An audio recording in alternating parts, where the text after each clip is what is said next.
that day, one end of it, and projected pictures like this. There are about 25,000 pictures in our Flickr account, so I'm only showing you a teeny subset. But we were projecting them all day long on those big screens that are normally, vodka ads and things. Partly because we wanted to show the New York media, and partly because we wanted to take pictures of those pictures and send them back to people in the Congo and stuff, and say, here's what you look like, 50 feet high in Times Square, so they could feel the powerful part of this movement that they were, In many terms, it was very successful. It was the top story for about 36 hours at Google News, and on the front page of almost every newspaper in the world the next day, because there were such great images to work with. Very powerful, because they come from all over, and it's the highest place in the Antarctic. What kept striking me was how many of the people didn't look like our image of environmentalists. We're people of all kinds, all over the world, in incredibly difficult places, like Yemen, which is as troubled a country as there is, at the moment. But if you look closely, you'll see that these zeros made up entirely of women in full burqa, but very much out taking part in what was going on. There's the oil-rich sheikhdom of Abu Dhabi, and you can see some oil-rich sheikhs down front in their dish dashes. They're determined to remain rich, even post-oil, so behind them you see the edge of the largest solar array on the planet. Just beautiful pictures. There are, I'm afraid, 600 or 700 that are in a file just labeled 350 cute of kids of all kinds. And to look at them is very powerful. There were quite a few million refugees in the last century because of all the wars that we had. But there was no way in 1910 that anyone could have sat down with pictures and said, these are the people who will be refugees 50 years from now. You can be reasonably certain that those young women will be refugees by their middle age, because the highest point in the Maldives is only a meter or two above sea level. And you can be sure that they're causing none of the problem. In fact, just the opposite. Though it's a poor country, the Maldives has announced it'll be the first carbon neutral nation in the world by 2020. And they're working hard toward that goal. Just lots of good pictures of this kind. And some ridiculous ones. Those are electric golf carts someplace in California. Mostly just people from incredibly poor parts of the world understanding what they're up against. It's an orphanage in Indonesia, on and on and on. That's my crew of they're now 25-year-olds, delivering bundles of these photos to the UN a few days later, and, well received. And I wish I could tell you that this had been entirely successful. We arrived in Copenhagen 6 weeks later with a lot of momentum. Those of you who were there will remember that people were, chalking 350 on all flat surfaces when they had a big church service in the middle of the conference in the Sunday rest day. There was a big service at the cathedral, the Lutheran Cathedral in the center of Copenhagen, and Archbishop Tutu came and preached the service, and at the end they rang the bell 350 times, and then thousands of churches across Christendom did the same thing all over the world. It was pretty good. We had a lot of momentum. We convinced 117 nations to sign on to this 350 target, which was pretty good, but they were the wrong 117 nations. Okay? They were the poorest and most vulnerable countries, and the richest and most addicted, led by my country, were unwilling yet to take any serious action. And so I was very depressed and angry on that final day at Copenhagen. I mean, the movie didn't end the way it was supposed to, So I was glad that we had there that day we had the biggest delegation of anybody, any country, any group at Copenhagen. Not surprisingly, 350 young people from all over the world. Okay? And they'd done a great lobbying job. That's what convinced those 117 nations, many of them. But their final day, their basic job was to try and sort of cheer me up.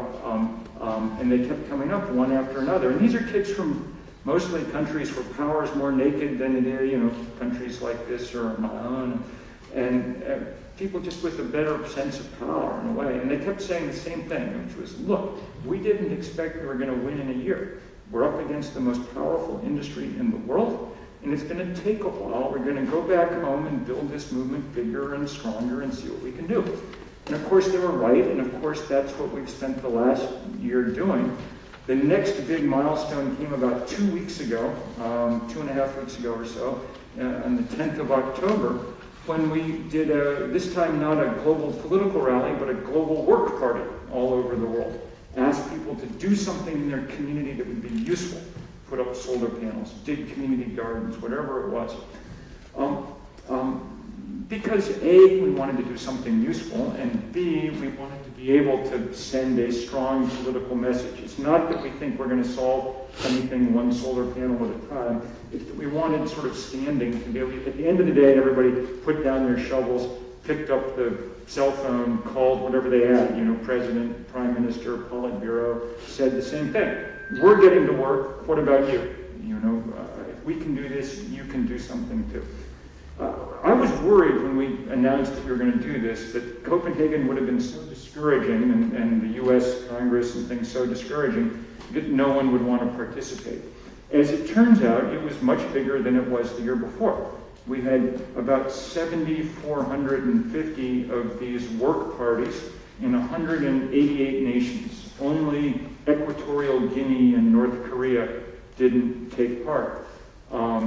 And they were astonishingly beautiful and wonderful, many of them. I've just got a few pictures, because they're still coming in by the tens of thousands. But the sun first rises in New Zealand on this planet, so there they were with solar panels to catch the very first rays as they arrived. Big bike day in Sydney, big demonstrations in China, just pretty much everywhere. I'm homesick, so I just toss in a Vermont picture. But just beautiful images. These kids from some school in South Africa had done all this great stuff all day, weatherizing homes and things, but then they did this. They walked across the beach, the whole school, hundreds of them, all in the same set of footprints to kind of demonstrate their commitment to walking a little more lightly. Big rally, thousands and thousands of people in places like Istanbul. And oddly enough, in places that you wouldn't expect, like Kuwait City. Very remote places, like the middle of the desert in Namibia, in the middle of big cities in the US. Note to organizers, these are penguins that had been oiled in an oil spill a few weeks before, and they'd been rehabilitated, and now they were released. If you're organizing something, having cute animals is a very good idea. Every TV camera in South Africa came to watch the penguins leave their cages and head back to the ocean. Place after place after place after place. The White House was particularly sweet. We led a campaign earlier in the fall to ask the White House to put the solar panels back on the roof that Jimmy Carter had put there in the 1970s and that Ronald Reagan had taken down. And at the time, they wouldn't give us a straight answer, but 3 days before this big global day, Barack Obama released a note saying, we'll have the solar panels up by the spring. We'll return them to the roof of the White House. A very small victory. Barack Obama is not taking long enough showers that he's causing the planet to overheat, but one takes what one can get along the way, and so it was a nice moment. But as usual, the things that were really powerful were coming from the places that were hardest hit.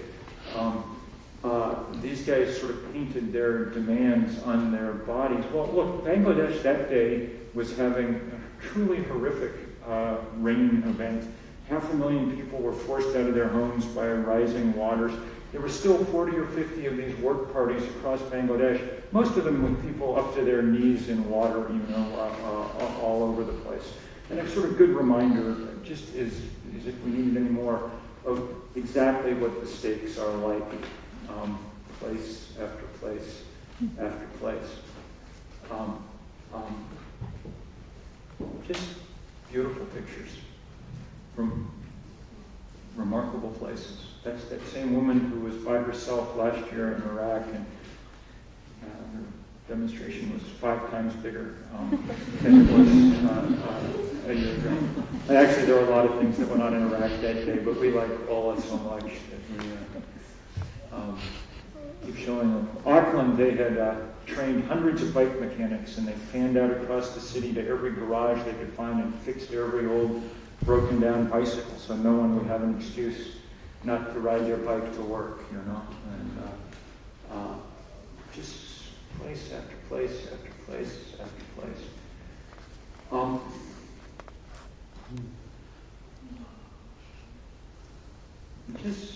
Just beautiful.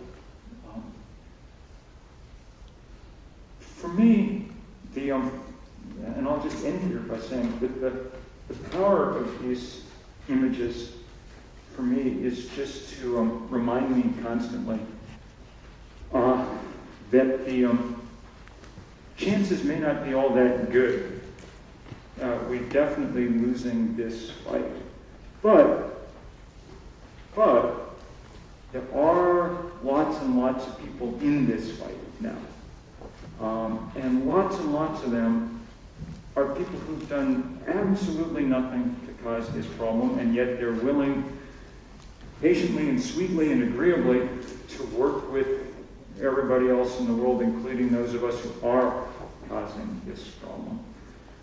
We have no guarantees at all that we will win. This is not like the civil rights movement or the women's movement or something, when it was clear that it was going to take immense amount of work and effort and struggle and sacrifice, but it was also clear that eventually it was going to come out correct. It was going to come out right. We have no guarantee of that. The time is so short that we may well, there's no guarantee things will come out well. There's only the guarantee that people, I think, will keep fighting until the last moment. And that's, for me, enough guarantee to go on working as hard as we can. It's always an honor for me to be with people like this all over the world, which is now what I spend most of my time doing. And it's just a great honor to get to be in a room full of people like this, all of whom I know are engaged in this fight, and to look forward to working with you side by side in the years ahead. So there I will stop. Thank you very much.